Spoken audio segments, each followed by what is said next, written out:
Hi everyone, अस्सलाम वालेकुम, welcome to समा podcast. This is Rabia Shahid. Online trading के हवाले से तो व्यूअर्स आपने सुना ही होगा, तो आज हम आपको बताएंगे कि आप कुछ मिनट्स में पैसे कैसे कमा सकते हैं। अगर आप ऑनलाइन ट्रेडिंग के बारे में सोच रहे हैं तो आपके जहन में कौन कौन सी बातें और चीज़ें होनी चाहिए, ऑनलाइन ट्रेडिंग के हवाले से डूज़ एंड डोंट्स क्या होते हैं और क्या ऑनलाइन ट्रेडिंग लीगल है या नहीं, इन तमाम चीज़ों को आज हम डिस्कस करेंगे। हमारे साथ स्टूडियो में मौजूद हैं फॉरेक्स ट्रेडिंग एक्सपर्ट बदर तनवीर साहब। अस्सलाम वालेकुम, अस्सलाम। वेलकम टू समा पॉडकास्ट। बदर, सबसे पहले मैं चाहूँगी कि आप ये बताएं कि फॉरेक्स ट्रेडिंग है क्या। फॉरेक्स ट्रेडिंग तो होगी कुछ, लेकिन ना ये चंद मिनटों में कुछ नहीं कमाया जा हाँ, सकता। हाँ, मेहनत ये है मतलब इसके हाँ पीछे। मेहनत है हर काम में। गैम्बलिंग से चंद मिनटों में कमाया जा सकता हम्म। है।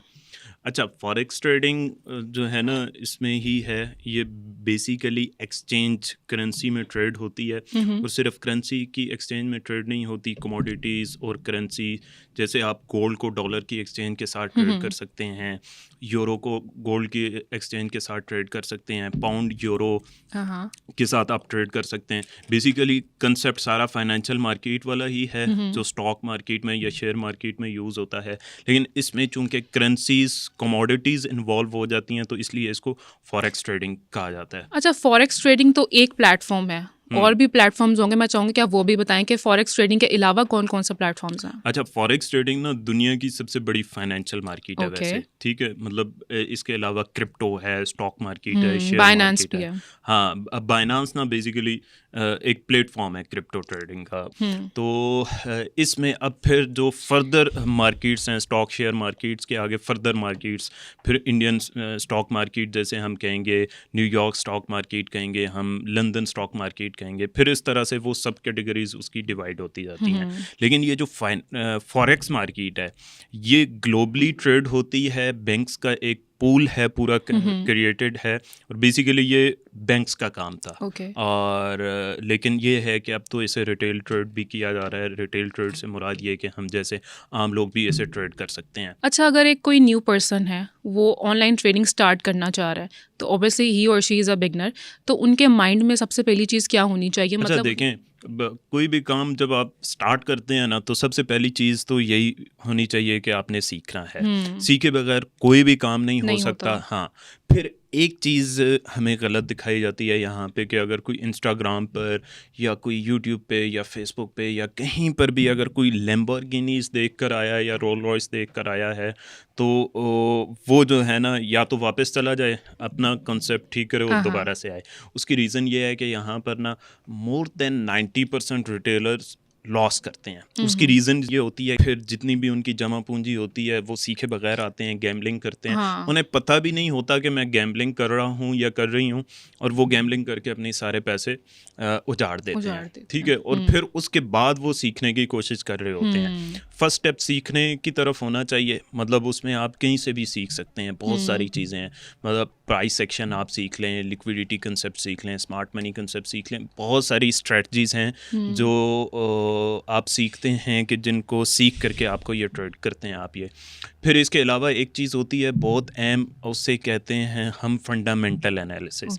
फंडामेंटल एनालिसिस होता है ऐसे है कि जैसे अब अमेरिका में इलेक्शंस चल रहे हैं, ठीक है। अब इनका बहुत ज़्यादा इम्पैक्ट है मार्केट पे। फिर इसके अलावा जैसे डेटाज रिलीज़ होते हैं, जैसे बैंक ऑफ इंग्लैंड ने अपनी मॉनेटरी पॉलिसी जारी करनी है, अपने इंटरेस्ट रेट जारी करने हैं। अमेरिका ने, ये जो बड़े मुल्क होते हैं, चाइना, इनके जो बैंक्स की पॉलिसीज़ होती हैं, उनकी वजह से ये मार्केट बहुत ज़्यादा मैनिपुलेट भी होती है और मार्केट में वॉलेटिलिटी आती है। तो ये जितने भी फंडामेंटल्स हैं, इन्हें भी आपने सीखना होता है, और ग्रेजुअली आप चलते हैं, प्रोसेस सीखते हैं पहले, फिर डेमो आप इसमें करते हैं, फिर डेमो करने के बाद आप एक स्मॉल सी अमाउंट इसमें इन्वेस्ट करते हैं कि जो ना वो भी सीखने के लिए इन्वेस्ट करते नहीं, हैं। इनिशियल स्टेजेस में कितनी अमाउंट इन्वेस्ट करनी चाहिए? आपने बताया एक स्मॉल अमाउंट, हाउ मच? अच्छा, वो अमाउंट इतनी होनी चाहिए कि जो ना उड़ जाए तो आपको टेंशन ना हो। हाँ, जो मतलब लॉस हो जाए तो आपको टेंशन ना हो। पहली अमाउंट इन्वेस्ट करते वक्त आपके माइंड में ये होना ही नहीं चाहिए कि मैंने इससे कोई गाड़ी बना लेनी है या कोई घर बना लेना है, या ऐसी कोई भी सोच आपके माइंड में नहीं होनी चाहिए। उसकी रीज़न ये है कि देखें, आप जब पहली मरतबा इन्वेस्ट कर रहे हैं ना, कोई भी आप चीज़ इन्वेस्ट करने लगे होते हैं, आप प्लॉट ले रहे हैं, आप घर में इन्वेस्ट कर रहे हैं या कोई गाड़ी, आप 100 मरतबा सोचते हैं। तो डेफिनेटली। यहाँ पर भी आपको सोचना है, आपकी वो मनी इम्पोर्टेंट है। अच्छा, पेशेंस लेवल यहाँ पर कितना मैटर करता है? क्या आपने एक अमाउंट लगा दी, अब आप सोचे जा रहे हैं, पेशेंस लेवल कितना होना चाहिए? अच्छा, है ही सारी पेशेंस लेवल की गेम, गेम है। मतलब जिसमें पेशेंस है ना, सब्र है, तो मेरा तो ख्याल है वो लाजमन यहाँ पर आए। मतलब इसमें टोटली डिसीजन मेकिंग पावर है। आपने एक चीज़ खरीद ली है ना, अब आपका रिस्क इन्वॉल्व हो जाता है। अब मार्केट जा रही है ऊपर नीचे हो रही है, उसके बाद जो हार्ट बीट है वो डिस्टर्ब होना शुरू हो जाती है। तो सारी गेम उस वक्त स्टार्ट होती है कि आपने उस वक्त अगर कोई चीज़ सीखी भी हुई है तो उसको एग्जीक्यूट कैसे करना है, डिसीजन लेना कैसे है। हमने तो ऐसे भी लोग देखे हुए हैं कि उन्होंने पैसा लगाया होता है, बीपी ऊपर नीचे हो रहा है, हार्ट अटैक आ रहा है, हॉस्पिटल पहुंच जाते हैं। हाँ, ऐसे बहुत से केसेस हैं, मतलब बहुत ज़्यादा। ये तो मैंने ये चीज़ खुद फेस की है, ज़ाहिर है मैंने भी एक स्टार्ट लिया था, एक जगह से स्टार्ट ही लिया था। तो अगर तो आप ये चीज़ नहीं देखते ना कि यार रिस्क इन्वॉल्व है, पेशेंस और ये चीज़ें नहीं देखते और एकदम कूद पड़ते हैं, तो आपकी सेहत और ये सारी चीज़ें मुतासर होगी। अच्छा बदर, आपने कितनी इन्वेस्टमेंट की थी स्टार्टिंग में? मुझे तो याद नहीं है कि मैंने कितनी की थी, मेरे ख्याल में $100-150 की होगी। प्रॉफिट मिला था या लॉस अच्छा, हुआ था? मैं उसको $150 से ना 1800 तक ले गया था। मतलब ये in how much time? With in a month. हाँ, विद इन अ मंथ। और फिर वो सारे उड़ गए।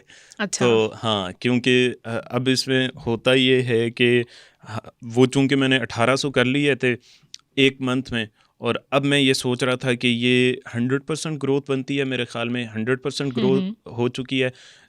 150 से 1800 हो चुके हैं। अब मैं ना इसे 2000 से मैं इसे 20,000 तक पहुंच जाऊंगा। तो ये मेरी गलत फहमी थी, क्योंकि वो गैम्बलिंग के नतीजे में बन गए थे, तो वो गैम्बलिंग के नतीजे में लॉस भी हो गया। तो स्टॉक ट्रेडिंग और फॉरेक्स ट्रेडिंग में क्या डिफरेंस है?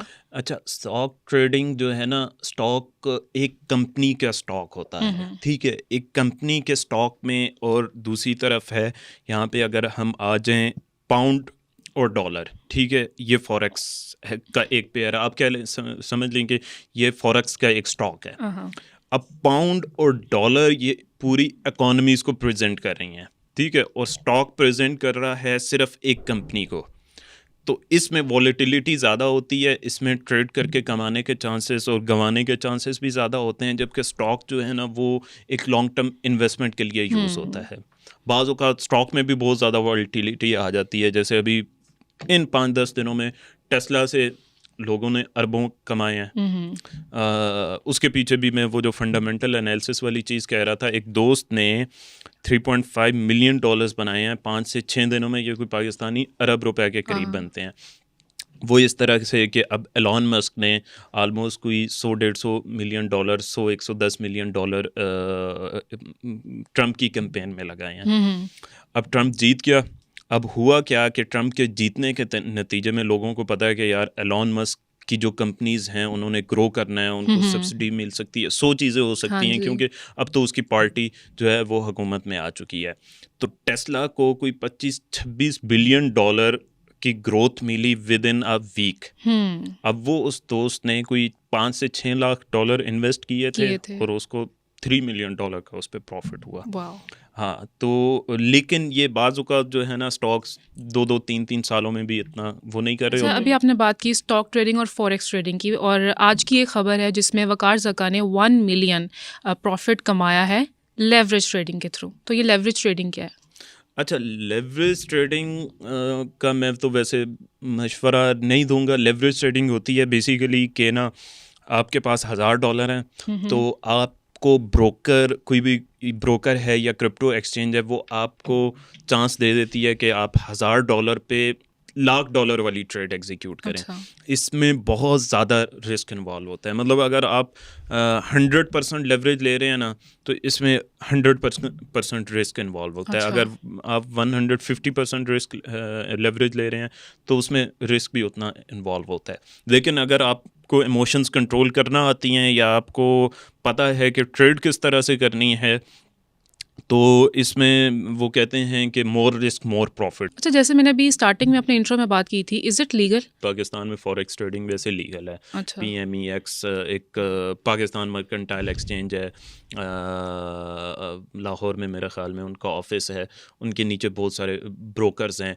क्रिप्टो पाकिस्तान में लीगल नहीं है, वैसे इस पर स्टे है, बस सिंध गवर्नमेंट का डिसीजन भी है कि इसको लीगल करें, और ये बात चल रही है कि क्रिप्टो को पाकिस्तान में भी लीगल किया जाए।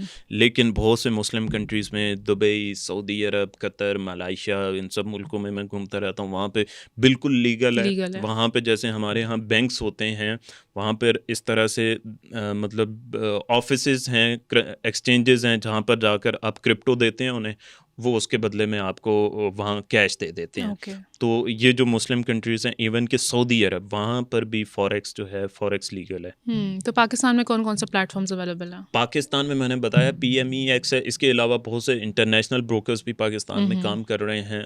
वो वैसे लीगल तो नहीं है, लेकिन उन पर भी ट्रेड हो रही है बहुत सारी। अच्छा बदर, पाकिस्तान में ना एक डिबेट स्टार्ट हो जाती है जब कोई अचानक से अमीर हो जाता है, मतलब उसको बहुत सारे प्रॉफिट्स हो रहे हैं, फिर लोगों में ना एक डिबेट शुरू हो जाती है कि हराम का पैसा है या हलाल का पैसा है।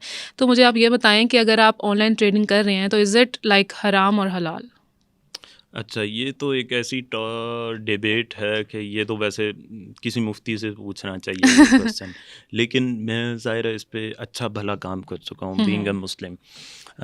लेकिन इसमें एक स्कॉलर थे, उन्होंने इस पर अच्छा भला काम भी किया हुआ था, और उन्होंने मुझे ये कहा कि यार ये ना यहाँ पे खड़ा हुआ है, मतलब आप कह लें कि आप सतून के ऊपर खड़े हुए हैं।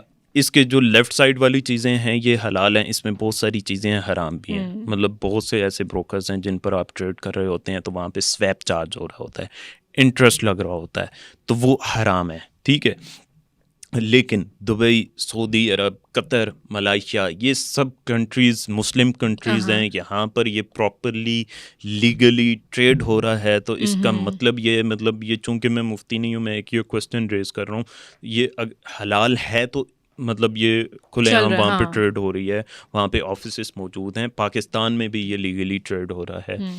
तो ये चीज़ है। बाकी अगर अचानक से पैसे आ जाते हैं तो वो हलाल हराम तो उसमें नहीं आता। वो तो चूँकि ना हम किसी की अच्छी गाड़ी देखना नहीं चाह रहे होते, हम उसको पत्थर मारते हैं कि यार इसने अच्छी गाड़ी क्यों ले ली है।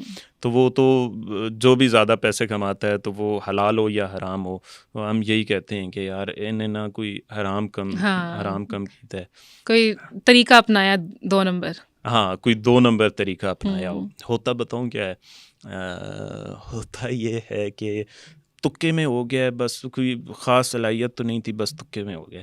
थोड़ा ज़्यादा कुछ अच्छा कर लेता है, यार कोई सिफ़ारिश लड़ाई होएगी या किसी से वो करके किया होगा, और एक वक़्त ऐसा आता है अगर आप स्ट्रगल करते रहे ना, फिर आप उनकी मजबूरी बन जाते हैं। वो लोगों को बताते फिरते हैं कि यार वो मेरा दोस्त है, वो मेरा चाचू है, वो मेरा भाई है। तो मिस्टेक्स ऐसी कौन सी हैं जो लोग यूजुअली ऑनलाइन ट्रेडिंग में करते हैं और उन्हें अवॉइड करनी चाहिए?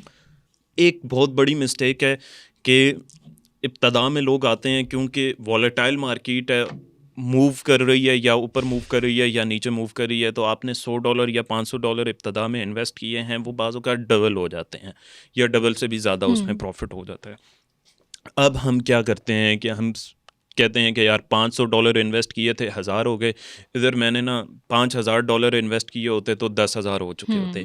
अब हम अपनी फुफ्फो को, खाला को, दोस्त को, चाचू को कहते हैं कि यार ये तो मुझे इतना प्रॉफिट हुआ है, ये देखो, ये तो सारे पैसे देते हैं उसे, और वो जब फिर 5000 या $5 लाख इन्वेस्ट करता है तो वो उड़ जाते हैं उसके। तो ये हमारी जो है ना एक चीज़, मतलब ये हम गलत करते हैं हमारे लोग, और सीखे बगैर कूद पड़ते हैं, बिल्कुल भी सीखे बगैर कूद पड़ते हैं। मतलब सीखना चाहिए, सीखे बगैर अगर ये करेंगे तो प्रॉफिट तो है ही है। मतलब मैं तो कभी सोच भी नहीं सकता कि इतना शायद मैं कहीं और कमाता, लेकिन ये भयानक ख्वाब भी दिखाती है मार्केट। बाज़ औक़ात ऐसी भी रातें याद हैं कि सो नहीं पाते थे। तो ऐसे दिन देखने पड़ सकते हैं अगर आप मतलब गैम्बलिंग करते हैं या सीखे बगैर। अच्छा बदर, अभी आप गैम्बलिंग और ऑनलाइन ट्रेडिंग दोनों की एक साथ बात कर रहे हैं, तो ये काफ़ी कंफ्यूजिंग है मेरे लिए भी और ऑब्वियसली ऑडियंस के लिए भी। मैं चाहूँगी कि आप ज़रा क्लैरिटी के साथ बताएं कि इन दोनों में डिफरेंस क्या है। देखें, कहा जाता है कि शॉर्ट टर्म ट्रेडिंग जो है ना वो गैम्बलिंग है। क्यों? क्योंकि उसमें डिसीजन लेने का टाइम ही नहीं है आपके पास। और अगर आपके पास डिसीजन लेने का टाइम ही नहीं है तो इसका मतलब ये है कि आप जुआ खेल रहे हैं, ठीक है। लेकिन इसमें बहुत सारी ऐसी स्ट्रेटजीज मौजूद हैं जो शॉर्ट टर्म में भी बहुत अच्छे से वर्क करती हैं। उसमें कोई ख़ास सक्सेस रेशो नहीं है कि 100% है या 80% है या 90% है, ऐसी कोई चीज़ नहीं है। अलबत्ता ये है कि स्ट्रेटजीज़ मौजूद हैं, उसमें भी आप फंडामेंटल एनालिसिस करते हैं, टेक्निकल स्ट्रेटजी सीखते हैं, और वो सीख कर जब आप करते हैं तो फिर ये गैम्बलिंग नहीं है। अच्छा। लेकिन अगर आप सीखे बगैर करते हैं तो फिर ये 100% गैम्बलिंग है। तो क्या ट्रेडिंग से सिर्फ शॉर्ट टर्म गेन्स ही पॉसिबल हैं कि लॉन्ग टर्म इन्वेस्टमेंट से भी मतलब आप कमा सकते हैं या प्रॉफिट कमा सकते हैं? लॉन्ग टर्म इन्वेस्टमेंट से भी कमा सकते हैं। मतलब कोरोना के दिनों में जब ऑयल की कीमतें माइनस में चली गई थी तो लोगों ने अरबों कमाए उन दिनों में। तो लॉन्ग टर्म इन्वेस्टमेंट से भी कमाया जा सकता है। गोल्ड में इन्वेस्ट करके आप लॉन्ग टर्म कमा सकते हैं। ज़्यादातर शॉर्ट टर्म, मतलब शॉर्ट टर्म से मुराद ये है कि विद इन अ डे या विद इन अ वीक या विद इन अ मंथ। इससे जब बड़ी बात हो जाती है तो फिर वो लॉन्ग टर्म इन्वेस्टमेंट हो जाती है। डॉलर का रेट कितना मैटर करता है? डॉलर का रेट नहीं मैटर करता। हाँ, डॉलर का रेट नहीं मैटर करता, लेकिन हम लोगों के लिए इस तरह से मैटर करता है कि जब प्रॉफिट आ रहा है ना आपका, तो वो अगर डॉलर में आ रहा है तो $1000 अगर प्रॉफिट आ रहा है आपका तो उसको आपने 300 से मल्टीप्लाई करना होता है, तो वो फिर पाकिस्तानी करेंसी में अच्छा खासा बन जाता तो है। क्या आपकी ऑनलाइन ट्रेडिंग से ज़्यादा, उसकी नॉलेज से ज़्यादा आपकी लक मैटर करती है इसमें? मेरे ख्याल में कहीं ना कहीं लक भी मैटर करती होगी, ज़्यादा कहीं ना लक कहीं। मैटर? नहीं, ज़्यादा नहीं, लेकिन कहीं ना कहीं लक भी मैटर करती है। लोग ना बहुत ज़्यादा इमोशनल होते हैं। या उसकी रीज़न ये होती है कि उनके इर्द गिर्द एनवायरनमेंट ऐसा टॉक्सिस होता है या इस तरह की चीज़। तो ये भी लक ही है एक तरह से कि आप अगर ट्रेडिंग कर रही हैं और आपको ज़्यादा जल्दी प्रॉफिट हो गया तो मे बी आपके इर्द गिर्द बहुत पॉजिटिव लोग हों, बहुत सपोर्ट करने वाले लोग हों जो आपको सपोर्ट कर रहे हों, और आप जो है ना खुल करके डिसीजन मेकिंग कर सकें और स्ट्रॉन्ग हो करके ट्रेडिंग कर सकें। अच्छा बदर, ऑनलाइन इन्वेस्टमेंट के लिए सूटेबल टाइम कौन सा है?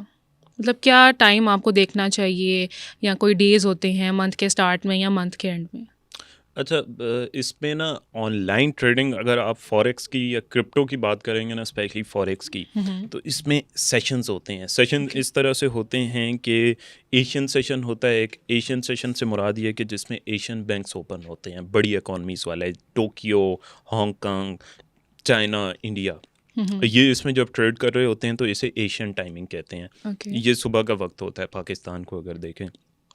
फिर इसके अलावा लंदन टाइमिंग ओपन होती है, जिसमें आप कह लें कि पूरा जो यूरोप है वो ट्रेड कर रहा होता है उस टाइम में, वहाँ के बैंक्स ओपन होते हैं। फिर एक जो सबसे ज़्यादा मोस्ट वोलेटाइल है वो है न्यूयॉर्क स्टॉक एक्सचेंज, जब ओपन होती है, या न्यूयॉर्क की एक्सचेंजेस और उनके बैंक्स ओपन होते हैं, वो मोस्ट वोलेटाइल है। और सबसे ज़्यादा लॉस भी उसी में रिटेलर्स को होता है और प्रॉफिट भी उसी में सबसे ज़्यादा कमाते हैं लोग। ओके। अच्छा बदर, हमारे जो व्यूअर्स हैं, अगर वो ऑनलाइन ट्रेडिंग सीखना चाहते हैं या स्टार्ट करना चाहते हैं, लाइक बिगनर्स जो भी हैं, तो उनके लिए ऐसे कौन से प्लेटफॉर्म्स हैं जहाँ से वो इन्फॉर्मेशन ले सकते हैं, नॉलेज ले सकते हैं, सीख सकते हैं? अच्छा, वैसे तो YouTube भरा पड़ा है, ठीक है। आप मेरा YouTube चैनल है बदर ट्रेडर के नाम से, आप उस पर भी जा सकते हैं। उसमें मैंने प्लेलिस्ट क्रिएट की हुई हैं। एक प्लेलिस्ट है बेसिक टू एडवांस के नाम से, वो कंप्लीट देखें। फिर उसके अलावा एक एडवांस है। मेरा ये ख्याल है कि अगर आप उसको तवज्जो से सीखें, फिर जो बिगनर्स के लिए पूरा 1 घंटे के मैंने वीडियो, सब कुछ फ्री है, वो आप जाकर देखें। और फिर ये है कि एक किताब साथ साथ पढ़ें आप लोग, ट्रेडिंग इन द जोन। वो ना इसकी साइकोलॉजी पे है, मतलब कि इसमें क्या क्या गलतियां अगर आप ना करें तो आप उनसे बच सकते हैं, और क्या क्या गलतियां करेंगे तो आपको बड़े नुकसानात हो सकते हैं। रियलिस्टिक अप्रोच ये है कि अगर आप इसके रिस्क को समझ के करेंगे तो प्रॉफिट भी बहुत ज़्यादा है, लेकिन अगर आप रिस्क मैनेजमेंट नहीं करेंगे तो आपको अच्छा भला लॉस भी हो सकता है। हाँ। अच्छा, वैसे अप्रॉक्सीमेटली ऑनलाइन ट्रेडिंग के थ्रू आप मंथली कितना कमा सकते हैं? अच्छा, जो अच्छे ट्रेडर्स हैं ना, मैं Dubai, Malaysia, Qatar, Europe, America वगैरह की बात करूं, तो इसकी रेशो होती है, आप कह लें कि 5% से लेकर 20% के दरमियान होती है। कुछ लोग होते हैं जो बहुत ज़्यादा भी बना रहे होते हैं, लेकिन उनके पीछे बहुत बड़े रिस्क मैनेजर्स, इंस्ट्रूमेंट्स और बहुत ज़्यादा इन्वेस्टमेंट होती है उसके पीछे। लेकिन एक रियलिस्टिक अप्रोच ये है कि 5 to 15%, 20%। फिर एक और चीज़ है, उसमें आप बहुत ज़्यादा बना सकते हैं। बहुत सारी प्रॉप फर्म्स हैं। प्रॉप फर्म्स इस तरह से हैं कि अगर आपको ट्रेडिंग आती है, ठीक है, तो आप जो है ना, आपको बहुत सारी प्रॉप फर्म्स फंड करती हैं। $1,00,000, $50,000, $2-2 लाख तक वो आपको फंड करती हैं। उनके कुछ टेस्ट होते हैं, वो आपको क्लियर करने होते हैं और वो आपको फंड करती हैं। इस सूरत में आप 100 टाइम्स या 200 टाइम्स कमा सकते हैं। बहुत सारी मैंने भी अपने यूट्यूब चैनल पे वीडियो अपलोड की हैं कि मतलब आप $100 इन्वेस्ट करके बाज़ औक़ात $5,000 बना लेते हैं, बाज़ औक़ात $500 इन्वेस्ट करके, मतलब चूँकि आपको वो प्रॉप फर्म्स जो हैं फंड कर रही होती हैं। फिर अगर आपको ट्रेडिंग आती है ना, तो दुबई, मलेशिया, अमेरिका वगैरह में, स्पेशली दुबई, ये है सिटी ऑफ इन्वेस्टर्स। आप एक स्मॉल अकाउंट बिल्ड करें, $1,000 का हो, आप 4-5 माह उसकी हिस्ट्री बिल्ड करें, आपको रेगुलर प्रॉफिट हो रहा है, आप रिस्क मैनेजमेंट के साथ ट्रेड करें, आप दुबई में जाएं, इवन के मेट्रो में जो है ना आपको इन्वेस्टर्स मिल जाते हैं। आप उन्हें दिखाएं कि ये मेरा अकाउंट है, ठीक है, वो आपको फंड करेंगे, आपको पर इन्वेस्ट करेंगे। इस सूरत में आप अपनी इन्वेस्टमेंट के बगैर भी आप बहुत अच्छा कमा सकते हैं। मतलब प्रॉपर वे में चलें तो आपको बहुत अच्छा प्रॉफिट हो सकता है और आप बहुत जल्दी भी ग्रो कर सकते तो हैं। बदर आपने कितना कमाया अब तक? मिलियंस में होगा। और लॉसेस कितने हुए? लॉसेस तो जो मुझे सबसे बड़ा लॉस हुआ था वो $20,000 का हुआ था बस। हाँ, ये कोई पाकिस्तानी 50-60 लाख रुपए बनेंगे। तो कैसे हैंडल किया था वो? हैंडल इस तरह से किया था कि लॉस हो गया था, अब ज़ाहिर है, तो मैंने ना फिर छोटा छोटा करके और 1 साल पूरा लगाया था और मतलब हुआ था। फिर उसके बाद समझ आ गई थी कि यार अब तो मतलब दिल बहुत मजबूत हो गया था। अच्छा, यूजुअली एक लॉस के बाद लोग डिसअपॉइंट हो जाते हैं और छोड़ देते हैं। 2 चीज़ें करते हैं लोग, ये शुक्र है आपने क्वेश्चन कर दिया। एक तो कुछ लोग छोड़ देते हैं वहाँ पे ट्रेडिंग, और कुछ लोग ये होते हैं कि वो ना इस मार्केट के पीछे पड़ जाते हैं। इस मार्केट में सबसे ज़्यादा जो लॉस होता है वो लॉस रिकवर करने के चक्कर में होता है। अच्छा। कि ये मुझे लॉस हो गया, $100 रिकवर करने के चक्कर में लोग $10,000 लॉस कर बैठते हैं। आपको लॉस हुआ है तो आपने वहाँ पर हाइपर नहीं होना होता, ठीक है। मेरा साथ भी ये था कि मैं वहाँ पर हाइपर नहीं हुआ, तो विद इन अ ईयर मैंने उसको रिकवर कर लिया। अब जब वो रिकवर कर लिया तो मेरा जर्नी वहाँ से स्टार्ट हुआ कि यार माइनस से जब मैं +20 में आ गया हूँ, मतलब माइनस $20,000 से प्लस में आ गया हूँ, तो अब तो स्काई इज़ द लिमिट, अब तो मैं बहुत कुछ कर सकता हूँ। बेसिकली वो आपका आपकी मेंटल अप्रोच कितनी है, बेसिकली आप उसी की वजह से कमा रहे होते हैं कि आप सोचते कितना बड़ा है। अब अल्लाह तो बहुत बड़ा है ना, आप तो उससे बहुत कुछ मांग सकते हैं।